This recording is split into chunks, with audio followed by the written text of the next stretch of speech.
Hi, I'm Marty Nemko. Welcome to another edition of How to Do Life.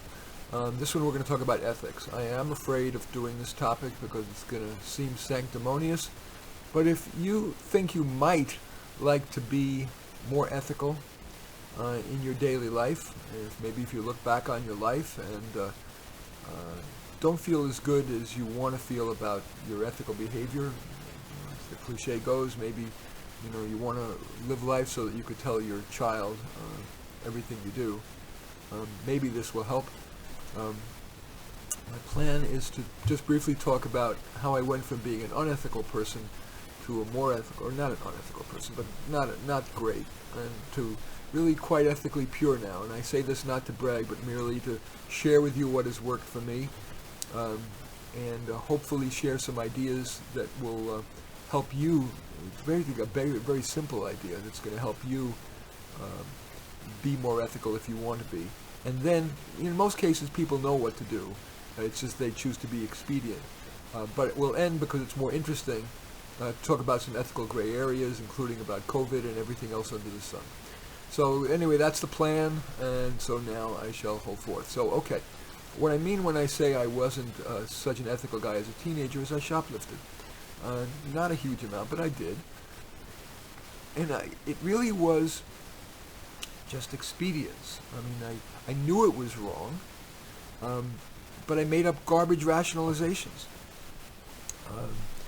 that enabled me to shoplift, and I just didn't care enough to say, oh no, this is wrong, I'm not going to do it. I just said, oh, what the hell, there's a big company, they can afford the shirt, or they can afford the whatever, the belt.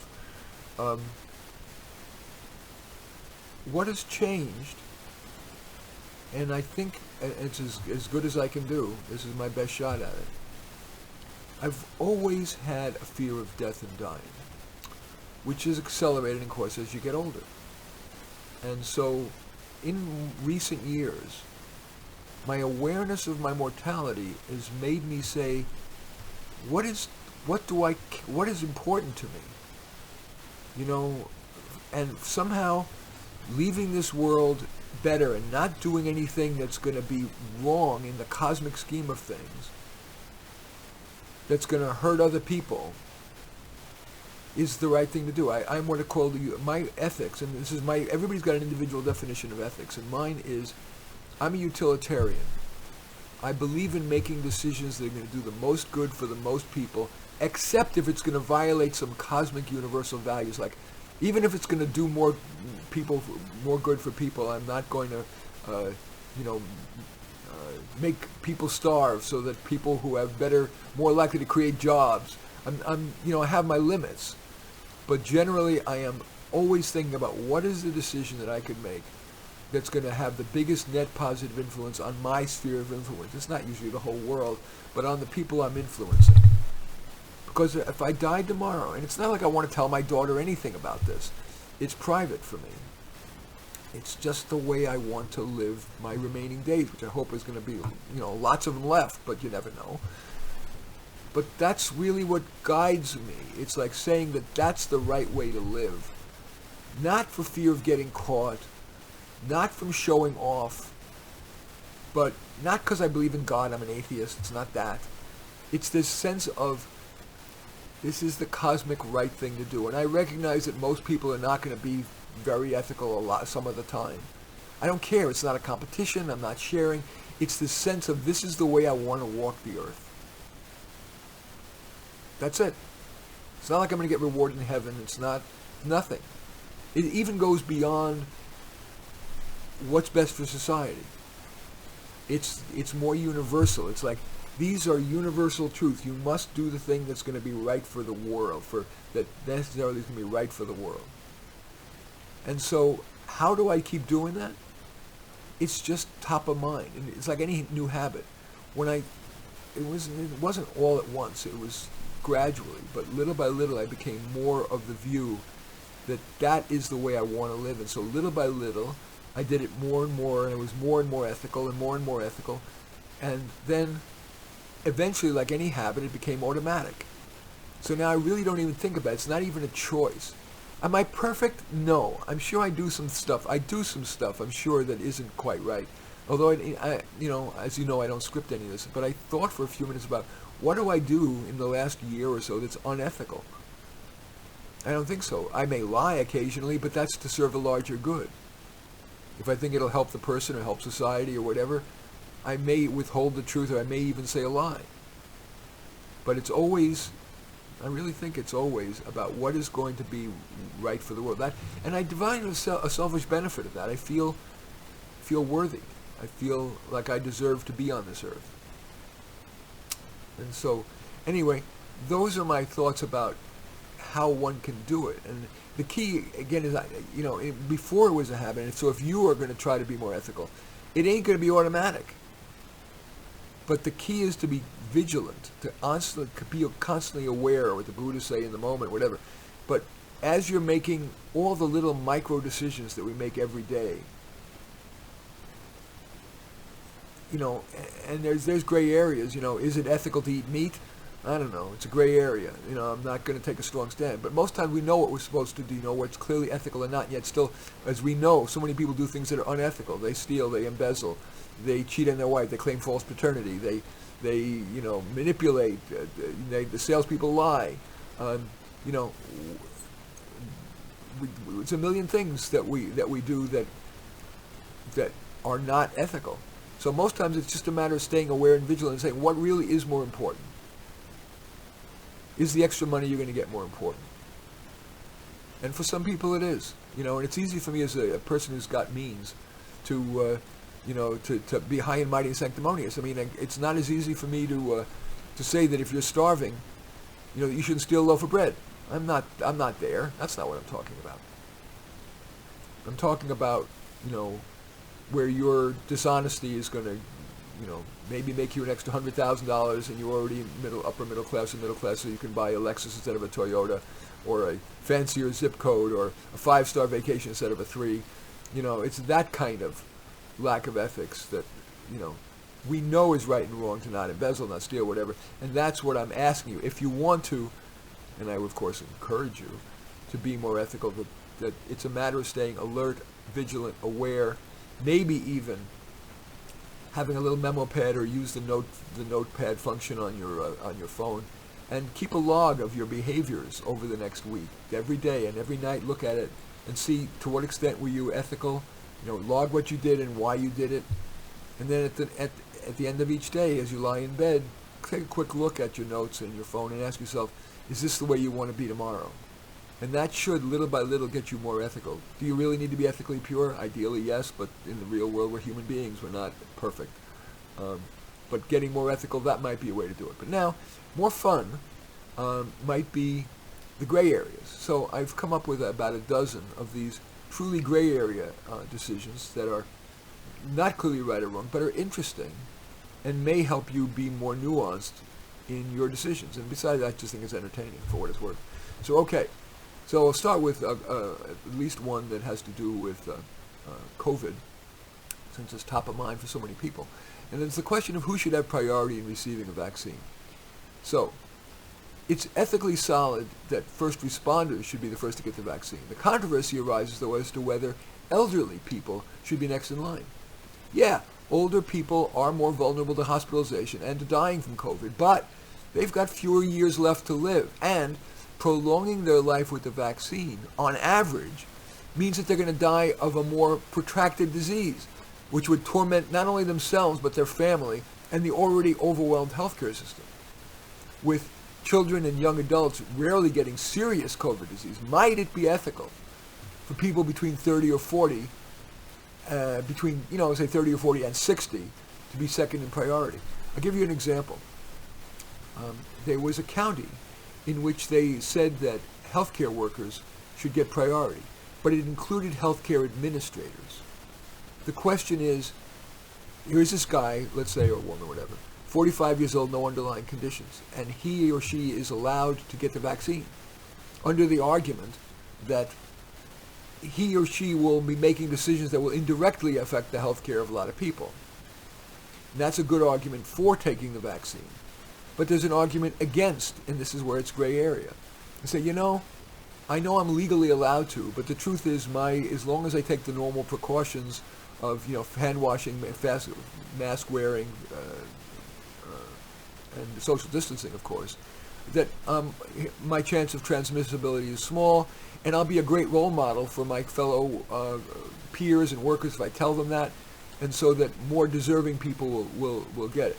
So there's an argument for taking it, an argument not for taking it for this 45-year-old, and there certainly is an argument in my judgment, an ethical argument for not giving it to the oldest people first because of the reasons I outlined. Anyway, I think that's an interesting ethical dilemma. Turn to something very different. I alluded to this briefly earlier. Is a salesman ethically obliged to reveal his product's core weakness? Let's pretend that you sell new Chevys, and a prospect is deciding between a Chevy Cruze and a Toyota Corolla. And this prospect tells you that reliability is the number one criteria for that person in choosing a car. She might say something, I hate getting into my car to go to work and then it won't start, or the vulnerability of being on the side of the road waiting for a tow truck. And so this person thinks, incorrectly, that Chevy on average is more reliable than Toyota. And you know she's wrong. Well, here's an argument for telling her. You will likely save her a lot of anxiety. She's going to buy the Toyota, which she'll feel more confident in, and the car will in fact be less likely to break down. Of course, you can cite any benefits that the Chevy has over the Toyota so that that can be weighed by this person. But there's also a great argument for not reporting it. It's unrealistic to expect a salesperson to turn down a sale about something that's a small difference in the ultimately the probability of a breakdown. If the person does turn down every customer who is who he can't be completely honest with, the really completely honest person would mention all the downsides of a Chevy. Well, that person would sell a few cars that would both cut the dealer's income and result in the salesperson getting fired, less likely to obtain another job to support the family, and then have to live on a taxpayer. And in a subsequent job interview, if the person is asked why they lost the job, and he said, well, because I keep telling customers about the bad stuff about my cars, they'll never get hired for a sales job and have to train for a new career, which may or may not be better. So, it's while yes, I absolutely come down on the side of the salesperson disclosing all the upsides and downsides of the product and letting the person decide, even if it means the person's going to not sell, but there can be an argument on the other side. Okay. Another ethical gray area is whether it's ethical. Before I share this, I should let you know what you're listening to. You're listening to How to Do Life. I'm Marty Nemko. This is my podcast, and some of you, I start by making a YouTube video so that those of you who just want to watch this and watch me torture myself thinking about what to say can do so, but then it gets converted into a podcast in a day or two so you can find that by going to How to Do Life Simplecast, and you'll find it. Anyway, so the third ethical dilemma is it ethical to start a business that sells the frivolous? For example, party favors. Let's say you're thinking of opening a store that sells party goods, decorations, New Year's hats and horns, cute plates and napkins. Well, an argument against doing that is you're devoting your efforts to the silly. You're devoting your life to the silly, to the unimportant. When millions of people are starving, being abused and so on, how can you waste your time on crepe paper and noisemakers? And almost all that stuff's made in China. Workers are paid so little and with bad working conditions, and you, unlike big corporations, can't check on the worker conditions there. And when you're trying to push those pointy party hats and noisemakers with ads or with effective salespeople, you're pushing people to part with good money on crap when the money could so much more wisely be spent. And yet there's an argument in favor of running that business. Selling anything has pros and cons. To argue against selling party goods is to argue against selling anything. The environmental degradation is modest compared with most things that people spend money on. And if those party favors aren't sold, the workers in China or wherever may lose their jobs. And the cost of buying party favors is trivial, unlike, for example, those commercials that push luxury cars. In selling party favors, you're giving people clear pleasure with no downsides, unlike alcohol, tobacco, and weed. Do you really want a world that's so bleak that they can't decorate their room for a holiday party? And that party favor store, unlike on Amazon, can provide personalized service. For example, helping a person plan the party. Not just what party favors they need, but maybe tips on invitation lists, seating arrangements, and so on. So as long as you choose to run your business in a way that provides maximum value for the dollar people spend, it's ethical. So there's an ethical dilemma. If, let's say, your friend said that he or she wanted to start a party goods store, how would you react? Fourth ethical dilemma. You've been terminated, and let's say you've got soft skills, people skills, you're organizing, whatever, you're not technical, and so you've gotten by on the soft skills. Now, but having been laid off, let's pretend that you've been looking hard for a job for 10 months and you've got nothing. You've exhausted your savings. You're just 2 months from being unable to pay the rent. You could move back in with your parents, but then they would have to suffer with your being there, and your child would have to change schools, let's say, to a worse school. And you know that the longer you're unemployed, the harder it's going to be to convince an employer to hire you. You'll be increasingly viewed as having been picked over, and that no one else wants to hire, so why should they? So you're wondering whether you should lie on your resume and say that you're working and ask your friend if it's okay to list to list him as the boss. Well, here's an argument for lying.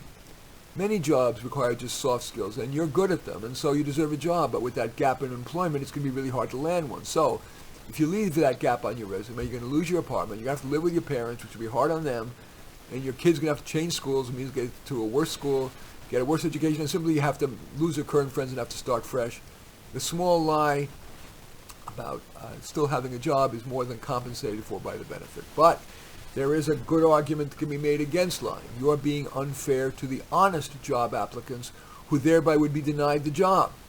Yes, it's possible that person needs the job less than you, but that's far from certain. Also, the fact that you've not been selected despite 10 months of trying suggests that you may not be as worthy an employee as you think you are. It's wiser to look inward and get some honest feedback from others so you can improve your skills or change careers to one in which you'd be more readily hired. So you can see there's a gray area, pro and con. What would you do in that situation if you got laid off? Would you lie on your resume? Okay. Another employment example. I tend to give employment examples because I'm a career counselor. Let's say that one of your grandparents is half Cuban and claims he is Latino on his job applications or graduate school applications, and he argues in favor of doing that because he's applied for many jobs without having stated that, and he hasn't landed anything. He's got 3 kids, he's got a wife who's a stay-at-home mom, and savings have run out, and they're facing eviction for not payment of rent. So is it okay to lie and say you're half Latino?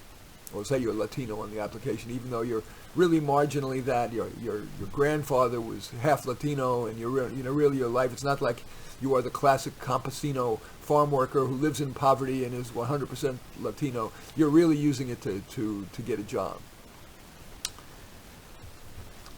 Do you think that's ethical? Do you think it's not ethical? Another ethical example in the career counseling area is you're asking your career counselor to write your resume and your cover letter. You're aware that employers use resumes and cover letters not just as a recitation of your work history, but it's an index of your ability to reason, to communicate, and produce an error-free document.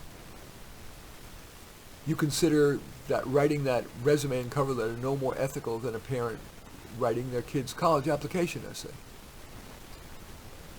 On the other hand, you say, I guess I can't take an argument against that. That's to me clearly unethical, and yet resume writers and career counselors do it all the time. I'm sorry, it's not a gray area. I think it's dead wrong. Again, for the honest employee the honest job candidate who does their own resume and cover letter, knowing that that's going to reveal what their thinking skills, their writing, or whatever are like. To lie and have somebody else do it is going to get that person much more likely to get an interview unfairly than that honest job seeker. So for me, it's not a gray area. Okay. What else do I want to talk about? Another example. Okay, here is a really tough one. You're 4 months pregnant, and an ultrasound reveals that your baby's going to have Down syndrome. You keep the baby or abort. The argument for keeping the baby, or an argument for keeping the baby, is to abort a child with Downs is to kill a future person who can likely live a decent life. And from a selfish perspective, Downs children are often unusually sweet. An argument for aborting the baby? Having a child with Downs is going to dramatically impede your career, and therefore ability to make a difference in the work world and your personal life. And if you abort that child, you can choose to have another. You're likely, fortunately we live in an era where birth control is freely available. You decide that you and hopefully your partner want to have 2 kids, you can still have 2 kids. But that child will likely not have Downs or any other serious disorder. In either case, whether you have the Downs child or not, you're bringing one child into the world. Why not bring one who's going to live a more enriched life, be able to be more contributory, not dependent on the state, and allow you to live yours? So there's a good argument for and against aborting a Down syndrome baby. Of course, there's also the slippery slope argument. Once you start allowing people to abort a child who isn't quite what you like, let's say there is in the future that the kid only has average intelligence or average looks, and they want to hold out for a brilliant, gorgeous-looking baby. Should that person be allowed to abort? That's a really complicated issue. I want to talk about that one briefly because it really is powerful. It feels Nazistic. Viscerally, it creates the ew response. And yet, as long as it's not coercive, should not people have... I'm not talking about the government forcing sterilizations or anything like that, or abortions.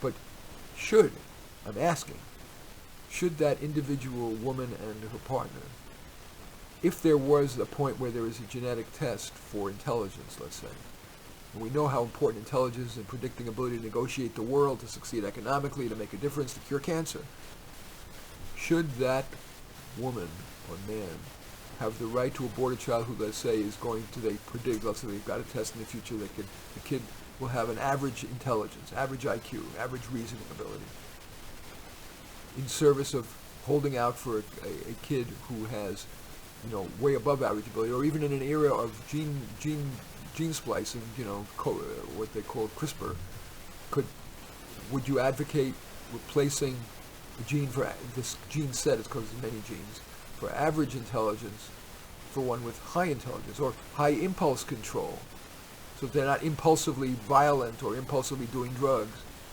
Let's say they find out genes for good looks. Should parents have that option to choose that, or are the negative consequences of too great? I guess it could be argued that it would create a monoculture, deaths of it would become too judgmental about what's right and wrong in the world. There are many parents, for example, of those Down syndrome kids who love their kid to death and would never trade them for the world. And yet it would be a race to the top, if you will, if everybody was allowed to, genetically alter their egg and sperm, the fetus, the fertilized egg. On the other hand, it's like, how many people are we going to preclude parents from trying to get the best school for their children, or to supplement their education so that they can be the most? That's also a competition, a race for excellence. Complicated. That's a really hard, complicated ethical issue, which I love to talk about. As I said in the beginning, most times the issues are very easy, but occasionally they're really complicated, like that one, and I find it fun to explore that. I hope you're finding it too. Another ethical dilemma: is there ever justification for hiding money from your spouse? Let's say you've been married for 5 years and you live in a city with a high cost of living. You made nearly all the income, and because that's been a real strain, you begged your spouse to find a job. You scream, "The stress is killing me!" But it's been to no avail. Your spouse has made only half-hearted efforts to get a job, which, because they're half-hearted, not surprisingly failed. You are quite sure that your spouse sabotaged her own efforts or his own efforts to land a job because your spouse didn't want to work. Well, after 3 years, you were increasingly sure the marriage isn't going to last. So you had hid $25,000 by giving it to your mother for safekeeping. Now you're divorcing, and although $75,000 remains in a joint account, a friend tells you to put that $25,000 back in the pot to be divided with your spouse in the divorce settlement. There is an argument for putting that $25,000 in the pot, of course, a good argument. When you decided to marry, you knew that the law requires that in divorce your spouse gets half the money no matter who earned it. And even if before marrying, you didn't know your spouse would earn no income, if indeed that was a deal breaker, you should have initiated divorce when you realized that.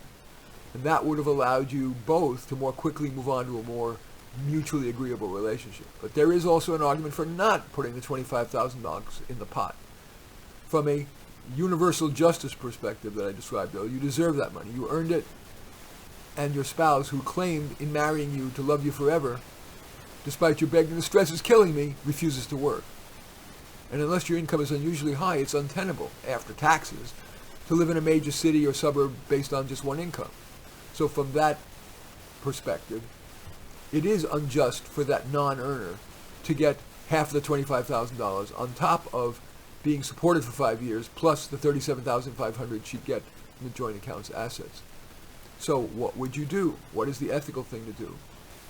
Sometimes following the law is the right thing to do, but Lawrence Kohlberg, the famous ethicist, talked about following the law being only an intermediate level of moral thinking. And the highest level really is this cosmic level. What comports with universal justice beyond even what's good for society? What are these universal values that are quote right? Okay. Another one, another ethical dilemma.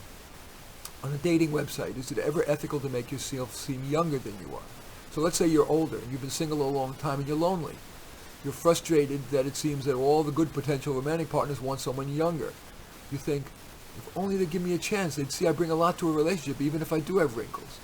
So you're wondering if, like many people, your profile should say you're younger than you are, and include only a distant photo so that your age isn't apparent. Well, there's an argument for lying about your age. What really counts is what's inside. And if you have to lie to overcome unreasonable ageism, why not? That would result in both you and the other person getting into a good relationship that otherwise wouldn't have occurred. But there is an argument against lying. People should be allowed to make choices based on the truth. If a person wants a younger partner because of a chemical retraction and is afraid that an older person would be culturally different because they're older or gets sick sooner, that's their right.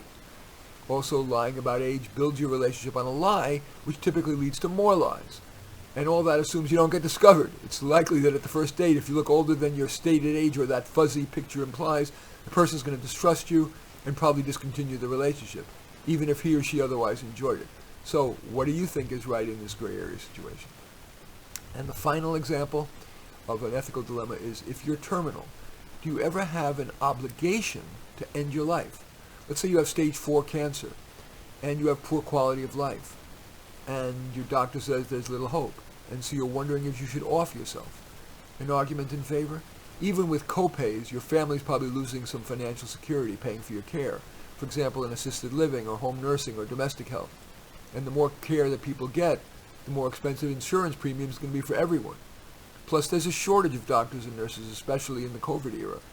If it's spent on hopeless cases, there's not enough access for people who could profit more. That's something that every war medic knows. Triage is necessary to make the difference. You treat the people not necessarily who are sickest, but the ones with the greatest potential to profit when you have limited amount of drugs and bandages and whatever. And if you are older and you've got this end-stage cancer, you know that if you're going to continue with treatment, chances are you're going to need expensive palliative surgeries, drugs, and still only live a short amount of time in low-quality time. You're well aware that most people spend the most healthcare dollars in their life's last 6 months, plus your family's going to suffer. An argument against offing yourself is you can't be expected to be that self-sacrificial. You're entitled to live as long as you decide it's worth it. Society has enough money to pay for good health care. If it chooses to spend on other things, that doesn't mean you have an obligation to kill yourself. Give yourself a break. You're suffering enough in your illness. You shouldn't feel the need to donate your life. The savings to the system would be trivial. In regard to your family spending down their resources, shouldn't they have the freedom to decide what to do with their money? So another tough ethical dilemma. In any event, I hope you, amid these gray area issues, that's fun, but I do, at the risk of sanctimony, I do think it is very wise to make ethics primary, and if you want to get more ethical, to walk the earth, perhaps with your memo pad, keeping a log, of deciding what is the ethical thing to do, what is clearly going to benefit not just you, but even when it's inexpedient, making decisions where you can. I'm not saying if you're starving and need bread, you can't get bread. Even all the welfare programs don't get you enough to eat. But for most people who are not in survival mode, acting in a way that you think will make you feel good about how you're walking on this earth, because you are making decision after decision after decision that's going to yield the greatest common good. And yes, the kind of life you're role modeling will be the kind of one that everybody you know, your peers, your significant other, your children, can feel proud of, and you can put your head on the pillow every night feeling good. In any event, that is how to do this episode of How to Do Life. I do thank you for watching. As always, I welcome your thumbs up. If you're watching this on YouTube, accept your thumbs down. I always look forward to your comments, and especially like it if you hit the share button below, share on your social media so that my efforts can have broader impact. And I am flattered if you choose to subscribe to my channel. I've got about 35 episodes now of How to Do Life on Simplecast if you want to hear them as a podcast. In any event, I do thank you for watching or listening. I am Marty Nemko.